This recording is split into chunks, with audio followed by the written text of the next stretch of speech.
Welcome to the Filofox podcast with me, Rebecca, your personal organiser and declutter coach. Hello and welcome to episode 3 of the Filofox podcast. I'm here listening to the sound of waves in where I live because the sea is just across the road beyond the houses. It's been an absolute dream of mine since I was 5 years old to actually live by the sea. And here I am, quite a few decades later, living by the sea, and I absolutely am so grateful for it.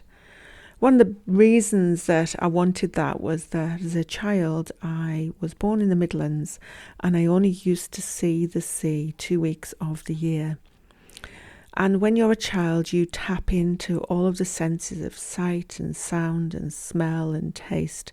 And believe it or not, you may not realise each beach that I've been to in the UK, Wales, the Southwest, Scotland, the Northeast, all have different smells and sights. Sights you would expect, but smells and the sand and the pebbles, lots of different things define where you are. And I appreciate the fresh air here. And yes, I'm in the Northeast, and you might think, well, when do you get a chance to go on the beach? You know, is it always cold? Well, it's not hot many times, I can tell you that. But when it is, oh my goodness, you don't need to go abroad. And when it's not, you just wear the right clothing. And it's just that expanse of space and calm, and you can just listen to the waves lapping on the shore. And again, when you hear them lapping onto sand, makes a different noise to the pebbles, and you notice all these things, especially as a child, and then you tap into your child when you go back to the beach and evoke those memories of holidays and things. Today we're going to share with you an interview with Linda, who decided that she wanted to be part of the Filofox group on Facebook and get some decluttering, organisation and tidying done. She was ready. She'd made that decision, and that's really important that you're ready. As I've stated in podcast 2, defining the process and looking how, in what order you do it, really will help you. And one of the things I thought I'd do was offer my group a 30-day declutter challenge. And that might seem an onerous task when you think of, oh my goodness, 30 days of doing something. And you maybe think of it in its extreme of moving furniture and painting and decorating, or really big jobs, and because you may have those to do in your home. But actually it's not. It was small, incremental activity on a daily basis, and so that you can have that long-term gain. Linda really enjoyed it. She shared photographs and we talked constantly about things that she could be doing, but I won't tell you too much because I think it's important that Linda shares her journey and how she found it. And because I was so inspired by her interview, I thought, well, why not do it again? We're approaching springtime, and yes, I'm sure there's some weather fronts that'll pop in along the way and say, hello, it's not spring yet, but we can prepare for those lighter nights, those little bit warmer climates. Maybe where you are, it'll be very warm, because this is a global podcast. So wherever you are, whatever spring means to you, it's on its way. But maybe not for those in Australia, because they're sort of in their summer autumn. But that's fine, because we actually do one in November as well, and that is in a preparation for Christmas. So the 30-day declutter challenge, I'm starting on the 1st of March 2020. It doesn't matter that if you're listening to this in July or September, again, I will do it again in November, but just knowing that March and November are really good months to actually go through this process with yourselves. If you are listening in February 2020, why not come along and join the group? I will leave details of the 30-day declutter challenge Filofox group in the show notes. So here we go. Let's have a listen to Linda and her experience of decluttering and what it's inspired her to do since.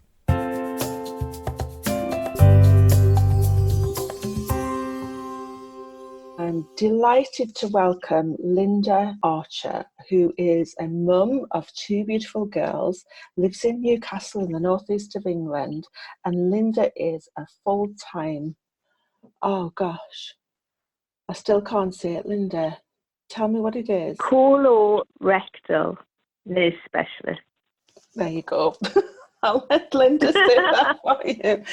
And Linda also has her own natural skincare business, which she runs alongside her full-time job.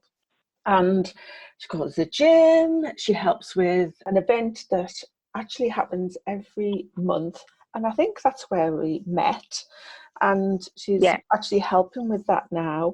And so let's have a chat with Linda, because Linda has been a really active part of the Filofox group, which I set up last year because, Facebook algorithms have changed, and where they wanted people to be more connected and less salesy and have a group that actually delivered value and content. So a lot of us that are in business have gone down the group so that we can share what we have with those in the group. So Linda, we started off with a 30-day declutter challenge, and you really took this on board. So tell me a little bit about your experience and about Filofox and how you came to do that. I've always been interested in the posts and just checking out all the different things that you put on there. But when there's a challenge up, and I think, wow, I could do with some of that, because I was just looking around my sitting room and I was just getting a little bit down about it, to be honest, because I'd only moved in about 18 months before. I'm living in my grandma and granddad's old house, and the sitting room had been redecorated for me, but I still had a few random boxes. And before I knew it, I was moving furniture against the fireplace and building up a lot of clutter, which I used to sit on at night time and actually just procrastinate, thinking, what can I do? What should I do? What must I do? And I didn't have any clarity. I just ended up doing random things and not getting much of anything I wanted to do done. So the challenge came at the right time for me. Fantastic. It is about timing sometimes. You can hear things regularly, and I think that when you're ready, and I always say that when I have a client call me, I'll say, are you ready?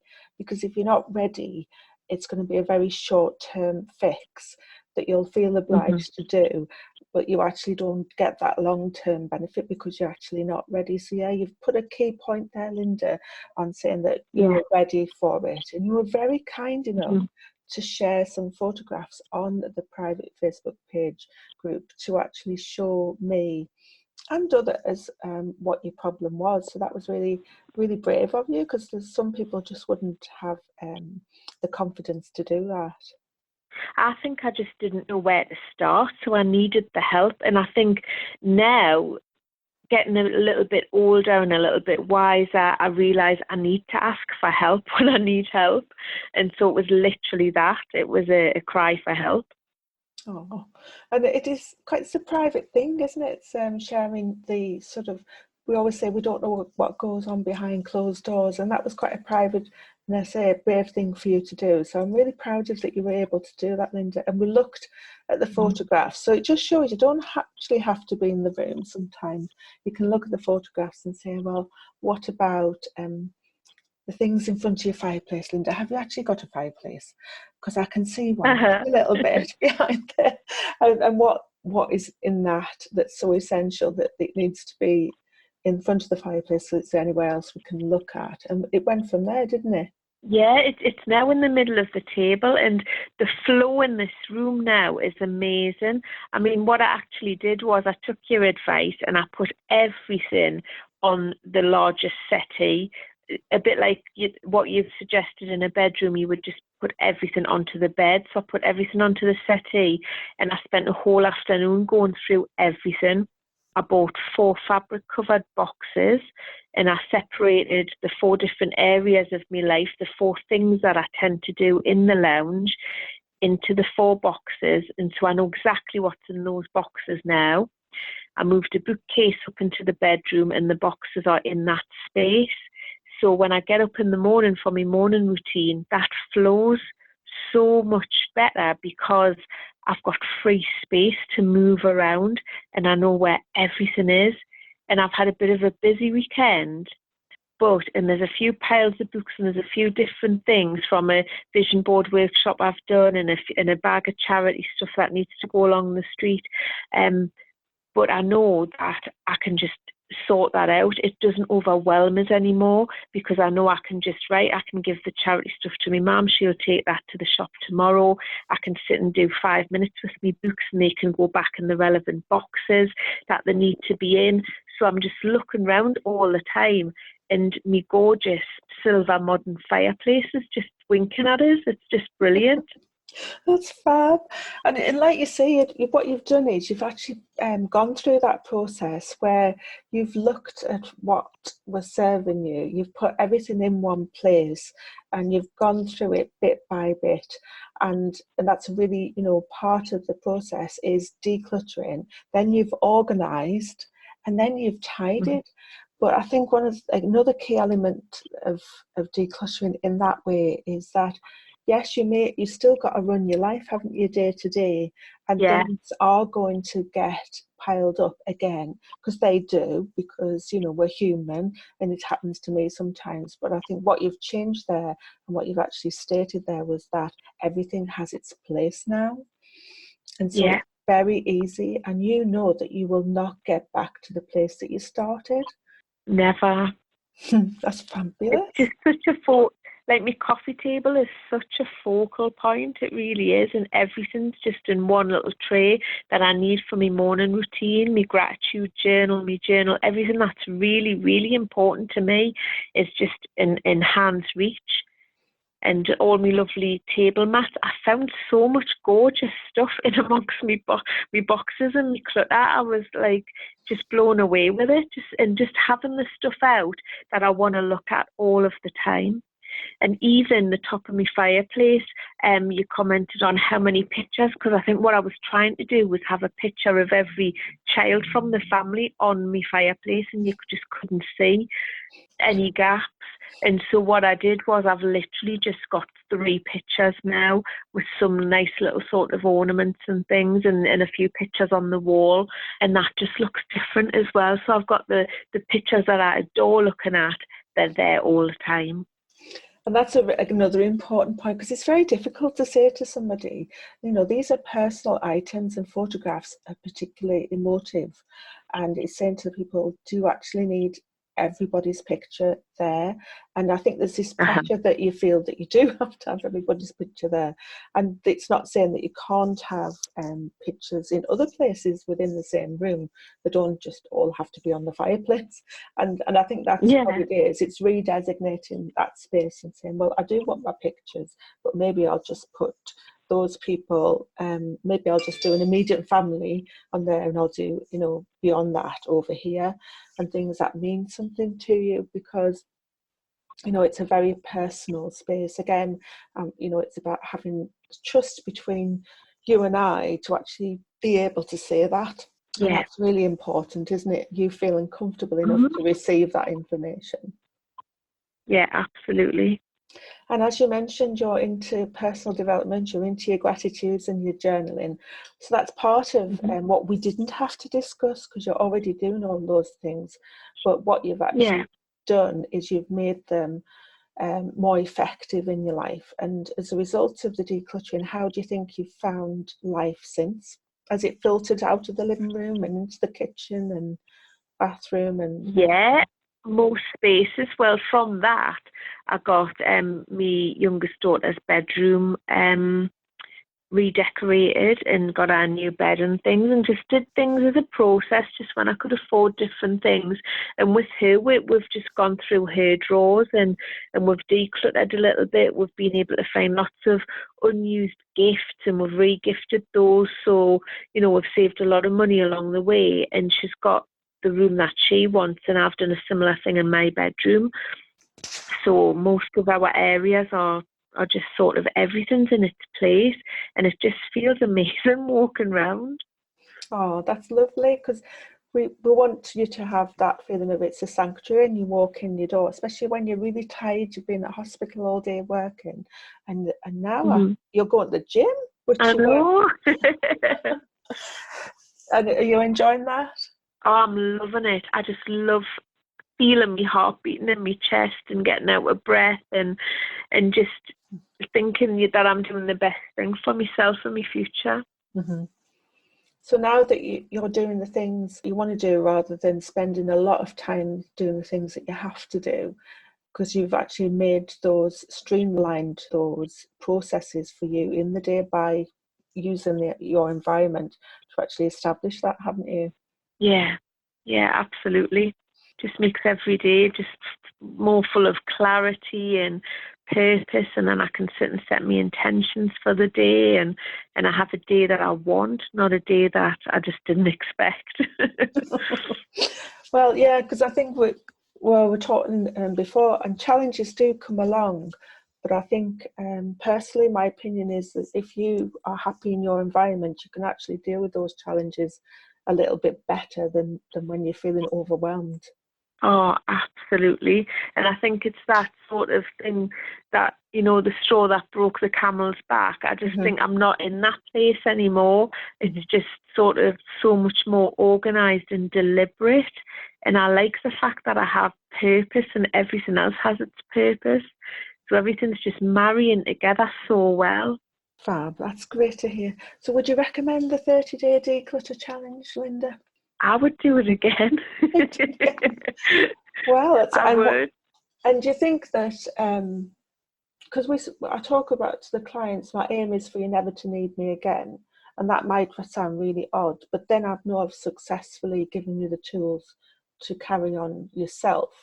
And the fact that you've just said you'd do it again, because it is about revisiting, and I think the more you revisit, the better you get at it, don't you? Yeah, absolutely. And I would even invite other people, other friends and family, if they were looking to sort of look at decluttering their areas, I'd recommend the 30-day challenge as well. Oh, fab. That's really nice to know. And we had our little pictures, didn't we, with a little Firefox on every day. I think a lot of people look forward to seeing those as well.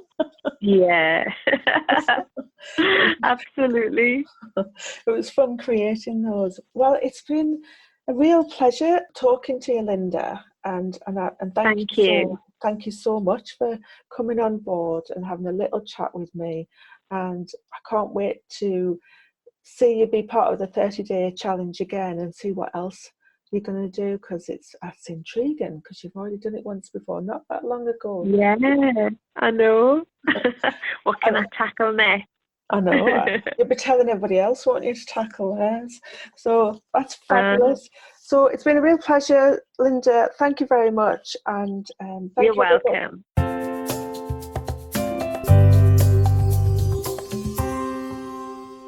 Oh, wasn't she brilliant? I was so happy when I was listening to her and all the things that happened. That brings me such joy. When you talk about Marie Kondo, what brings you joy? It's actually people who follow a process and are so happy at the end of it. There's nothing more rewarding than seeing people feel better at the end of a process that you've organised for them.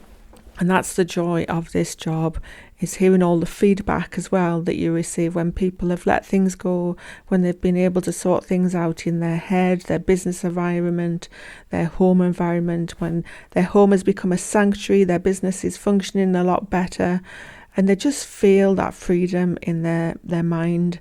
And, it's just so important to feel that. So you can't learn new things if there's no room there. So when you're decluttering the mind, you're actually making room for more creative things to do. And that might be just taking a walk, doing a painting, reading, drawing, whatever your bag is, going playing sport, the gym. All of these things give your endorphins a real kick and boost.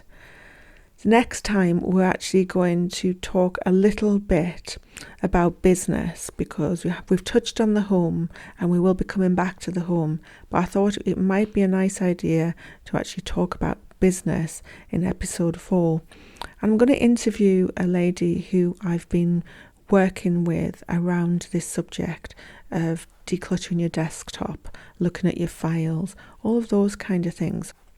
Thank you for listening, and until the next time, my name's Rebecca and this is the Filefox Podcast.